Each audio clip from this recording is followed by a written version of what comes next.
Odia dock 2.0 को subscribe करंतु एवं डाण पटे थिबा घंटी को दबाई दियंतु आउ पांतु लेटेस्ट अपडेट ओडिशा विषय रे।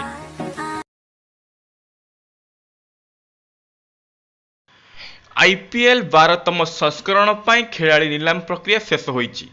आज जयपुर ठारे चली नीलामी रे 8टी दल 60 जन खेलाड़ी को किनिचंती।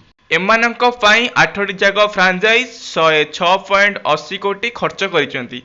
एही 60 जन खेलाड़ी मध्य 20 जन विदेशी खेलाड़ी मध्य रहिसंती। चलित नीलाम प्रक्रिया रे स्टार खेलाड़ी अपेक्षा घरोई क्रिकेट खेलुथिबा भारतीय युवा तारका को चाहिदा अधिक देखिबाकू मिलिछि। सबुठारु धनी अनकैप्ड खेलाड़ी होइचंती तमिलनाडुर विस्मय ऑलराउंडर वरुण चक्रवर्ती।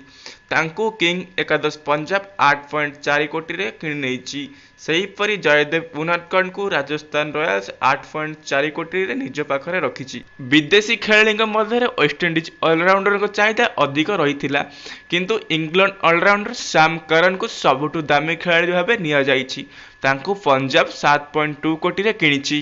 अन्य पक्षरे प्रथम राउंड रे किणा होई पारुनथ युवराज सिंह को द्वितीय राउंड रे मुंबई इंडियंस किनिछि।